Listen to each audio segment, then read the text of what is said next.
Halo semuanya, kembali lagi bersama aku Alicia. Di video sebelumnya, kita sudah membahas pentingnya registrasi pangan olahan beserta regulasi terkait.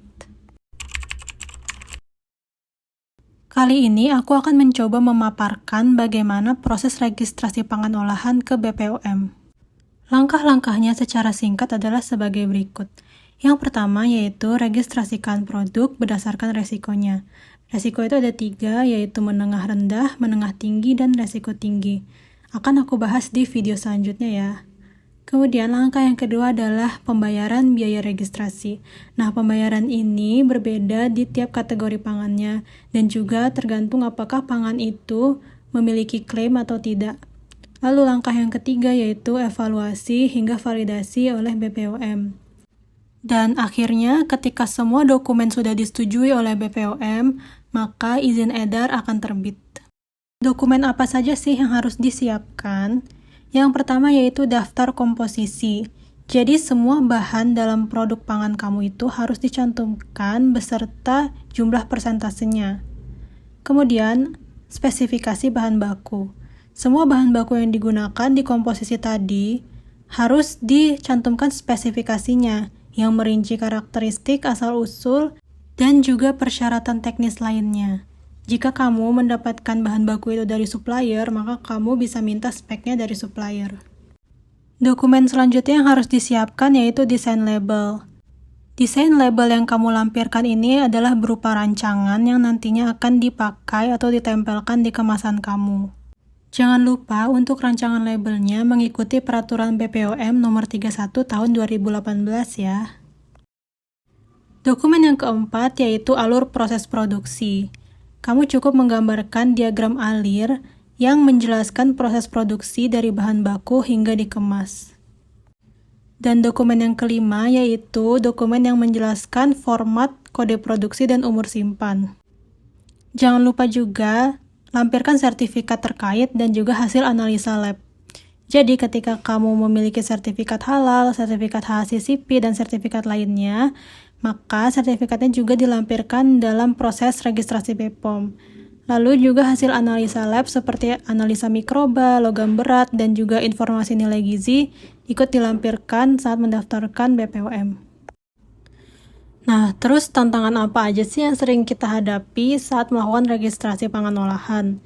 Yang pertama itu adalah desain label yang belum sesuai dengan peraturan. Makanya sebelum membuat rancangan label, harus dipahami dulu peraturan nomor 31 tahun 2018 agar tidak ada revisi dari BPOM di rancangan label. Kemudian yang kedua yaitu klaim pada label yang tidak sesuai atau tidak boleh dicantumkan.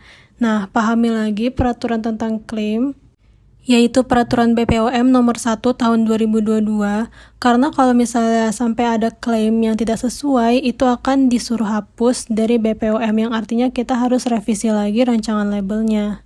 Yang ketiga yaitu kelengkapan dan keberlakuan dokumen. Jadi bisa aja terjadi human error ketika mengupload dokumen, misalnya dokumennya tidak lengkap atau salah dokumen, kemudian juga dokumennya itu sudah tidak berlaku. Jadi ketika mau upload dokumen, dicek lagi apakah dokumennya sudah benar dan apakah dokumen tersebut masih berlaku.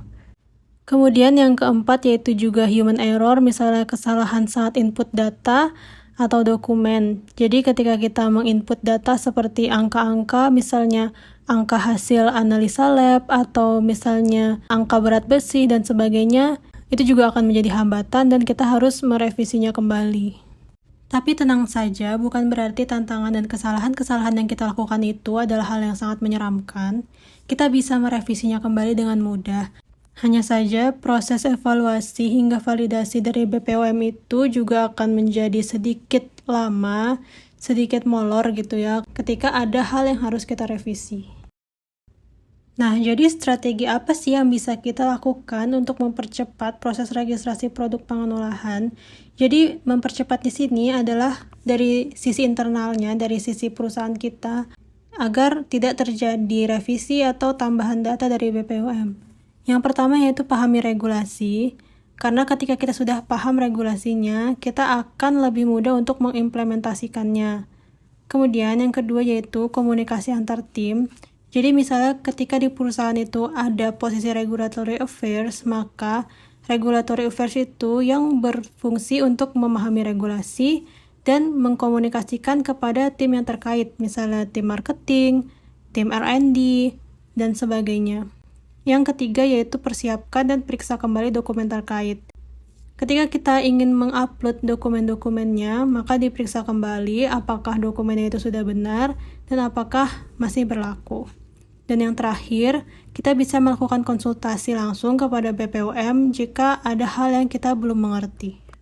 Sekian dulu penjelasan dari aku mengenai proses registrasi dan juga dokumen-dokumen yang harus disiapkan. Jika kamu ada pertanyaan, boleh langsung kunjungi Instagram aku yaitu Alisha Nurul H. And I'll see you on the next video. Bye-bye!